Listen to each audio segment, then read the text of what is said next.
অসম সন্তানৰ বুদ্ধি বীৰত্ব অনুকৰণ বলিউডৰ ছবিত সেনা বিষয়া অসম সন্তান লিটুল গগৈয়ে কাশ্মীৰত উন্মত্ত জনতাৰ মাজেৰে এজন উগ্ৰপন্থীক ঢাল হিচাপে ব্যৱহাৰ কৰি এখন জীপৰ আগফালে বান্ধি অনাৰ কথা আপোনাৰ নিশ্চয় মনত আছে। দেশজুৰি চৰ্চিত হোৱা লিটুল গগৈৰ যুদ্ধ কৌশল এইবাৰ আপুনি দেখিবলৈ পাব বলিউডৰ ছবি বাগীটোত। অসম সন্তানৰ বুদ্ধি বীৰত্বৰ অনুকৰণ বলিউডৰ ছবিত।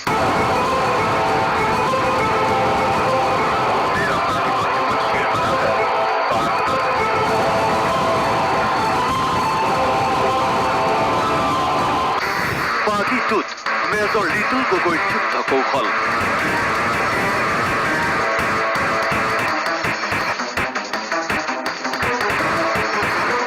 এই দৃশ্য কাশ্মীৰত উন্মত্ত জনতাৰ মাজেৰে অসমীয়া সেনা বিষয়া লিটুল গগৈয়ে বিনা ৰক্তপাতে ৰক্ষা কৰিছিল ভালে সংখ্যক ভাৰতীয় সেনাক।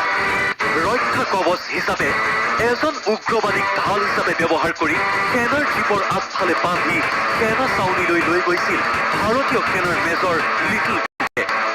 উন্মত্ত জনতাৰ মাজেৰে বিনা ৰক্তপাতে এজন উগ্ৰবাদীক এইদৰে কৰায়ত্ব কৰাৰ লগতে সামান্য সংখ্যক সেনাক পাকিস্তান সমৰ্থিত জনতাৰ আক্ৰমণৰ পৰা ৰক্ষা কৰিবলৈ অসমীয়া সেনা বিষয়াজনে গ্ৰহণ কৰিছিল এই অভূতপূৰ্ব কৌশল। লিটুল গগৈৰ এই বুদ্ধি আৰু বীৰত্ব দেশজুৰি চৰ্চিত হৈছিল। আনকি ভাৰতীয় সেনাই সন্মানিত কৰিছিল মেজৰ লিটুল গগৈক। আৰু এইবাৰ চাওক বলিউডৰ ছবি বাগীটোত কেনেকৈ অনুকৰণ কৰা হৈছে লিটুল গগৈৰ বুদ্ধি আৰু বীৰত্বৰ। অসমীয়া সেনা বিষয়াই কাশ্মীৰত প্ৰদৰ্শন কৰা এই বীৰত্ব, সাহস আৰু কৌশল অনুকৰণ কৰিলে সদ্য মুক্তিপ্ৰাপ্ত বলিউডৰ জনপ্ৰিয় ছবি বাগীটোৰ পৰিচালকে।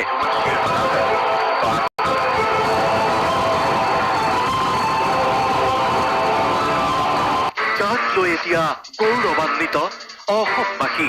আমাৰ অসমীয়াৰ এজন মেজৰ যে কাশ্মীৰত এজন উগ্ৰবাদীক ঢাল হিচাপে প্ৰয়োজন কৰি নিজৰ জীপৰ ফ্ৰণ্টত বান্ধি পেলাই উত্তপ্ত জনতাৰ মাজতে নিজৰ প্লাটুনৰ চলজাৰখিনিক যেনেকে লৈ আহিছিলে, বচাই লৈ আহিছিলে, তেনেকৈ অনুকৰণ কৰি পেলাই আমাৰ এই বাগীটোৰ ফিল্মখনৰ প্ৰথম চিনটোতে দিছে।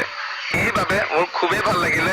বিগত শুকুৰবাৰে মুক্তি লাভ কৰিলে এইখন হিন্দী ছবি বাগীটোৱে।